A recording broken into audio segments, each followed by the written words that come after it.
Good day guys, good day sir. We are at Group 4 and this is our report.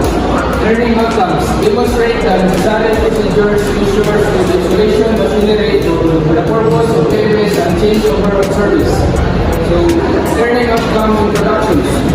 The engine room is the heart of any ship and the machinery and equipment in the engine room require proper maintenance to ensure smooth running of the ship. The preventive maintenance system, or what we call the PMS, is a planned maintenance system that is designed to ensure that all machinery and equipment on board ships are maintained and in timely and efficient manner. In this report, we will discuss the necessary procedures or measures in the isolation machinery for the purpose of PMS and change over of service on board ships in engine room. Good day everyone, I am Engine Cadet Silva Revel Jr. here to report about isolation machinery. Isolation machinery is an important part of PMS and changeover process. Isolation machinery is used to isolate machinery and equipment from the rest of the system to facilitate maintenance or repair work. This can include electrical isolation, hydraulic isolation, or mechanical isolation. The procedures for isolation machinery may vary depending on the type of machinery and equipment on board ship. However, the general procedure for isolation machinery involves the following steps. First is to identify the machinery equipment that needs to be isolated for maintenance or repair work.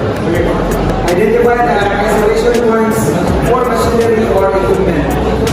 Prepare the isolation points for isolation by closing valves, removing fuses or disconnecting electrical circuits. Verify that the machinery or equipment has been isolated by checking the relevant gauges or indicators. Lock and tag the isolation points to prevent accidental re-energization or reopening of the valves. Preventive maintenance system PMS. The PMS is planned maintenance system that is designed to ensure that all machineries and equipment on board ships are maintained in timely and efficient manner. The PMS includes a schedule for routine maintenance tasks and inspections, as well as procedure for identifying and addressing any maintenance issues that raise. The procedures for PMS may vary depending on the type of machinery and equipment on board the ship. However, the general procedure for the PMS involves the following steps. Identify the machinery or equipment that requires maintenance. Consult the PMS schedule to determine the maintenance requirements and schedule. Prepare the machinery or equipment for maintenance by following the relevant isolation procedures. Perform maintenance tasks as per the PMS schedule. Verify that the maintenance has been completed and the machinery or equipment is functioning. Update the PMS schedule to reflect the completion of the maintenance task, change over service. Good afternoon, I'm Cañazares. Changeover of service is the process of switching from one system or mode of operation to another. In the context of the engine room, changeover of service can involve switching from one power source to another or from one mode of operation to another. The procedure for changeover of service may vary depending on the specific system or mode of operation being switched. However, the general procedure for changeover of the service involves the following steps. So here are the following steps. First steps is identify the system or mode of operation that needs to be switched. Second step, prepare the system for changeover by the following the relevant isolation procedure. Third step, verify the system is isolated and ready to change over. Fourth step, switch the system or mode of operation as per the relevant procedures. Fifth step, verify the new system or mode of operation is functioning correctly. The last step is update any relevant documentation to reflect the changeover of service. We're gonna include the chart here. Conclusion. In conclusion, the proper maintenance of machinery and equipment on board ship is critical for the safe and efficient operation of the ship. The PMS and changeover of the service procedures are designed to ensure that all maintenance tasks and system changes are carried out in a safe and efficient manner. Isolation machinery is an important part of this procedure, and it is essential that all crew members are trained and familiar with the isolation procedure for the machinery and equipment on board the ship. Topic. Knowledge is isolating various systems and components in the engine room without compromising safety and engine room operation. Understanding the components. Before isolating any system or component, it is crucial to understand the engine room's components under interconnectivity. Some of the key components that require isolation include main engines, auxiliary engines, boilers, pumps, and valves. These components are interconnected, and any isolation activity may have an impact on other systems and components in the engine room. Main engine room of a ship is a complex system that consists various of components, machineries, and systems that works together to propel the ship through water. Maintaining and repairing these system components is critical for the safe and efficient operation of the vessel.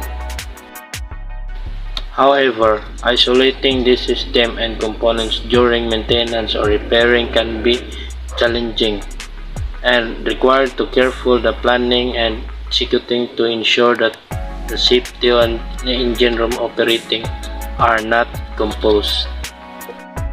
In this report, we will discuss the knowledge required to isolate various systems and components in the ship and engine room without compromising safety and engine room operation. Good day everyone, I am Engine Cadet Clee and Batulan, and I am going to report the isolation procedure. Isolation a system or component. A well-defined procedure must be followed to ensure that the isolation is carried out safely and without compromising engine room operation. The following are the some of the key steps that must be considered when isolating a system or component. First, identify the system or component that requires isolation. Ensure that all safety procedures and protocols are in place, including safety equipment and signage. Notify relevant personnel and stakeholders about the isolation activity, including the engine room crew, bridge personnel, and the ship management. Next, identify and isolate all electrical, hydraulic, and mechanical connection associated with the system or components to be isolated. Ensure that all valves associated with the system or component are closed, and appropriate blind flanges or caps are installed. Ensure that all hazardous materials such as fuel, lubricants, or chemicals are drained, purged, or secure as per standard procedure. Install appropriate lockout and tag out device to ensure that the system components cannot be operated while it is isolated safety measure. So isolating systems and components in the engine room can be hazardous, and therefore safety measures must be followed all the times. These following are some of the safety measures that must be followed. Use appropriate personal protective equipment or PPE such as gloves, safety glasses, earplugs, and respiratory protections as per standard procedures. Ensure that all the safety equipment such as fire extinguishers, emergency lights, and escape routes are readily available and accessible. Follow safety protocols including electrical safety, hot work safety, and confined space entry. As per standard procedures, ensure that all personnel involved in the isolation activity are adequately trained and competent to carry out the activity safely. Hello, good evening. This is Gerlad Cabalda from Group 4 Center. So this is my topic, isolating various and components in the ship engine room without compromising safety and engine room operation. So isolating various is a system and components in the ship engine room without compromising safety and engine room operation is critical for the safe and efficient operation of the vessel. To achieve this, a well-defined procedure must be followed and all safety measures must be followed at all times. The engine room crew must be adequately trained and competent to carry out isolation activities safely, and any activity must be coordinated with relevant personnel and stakeholders to minimize disruption to the vessel operation. And so that's all. Thank you.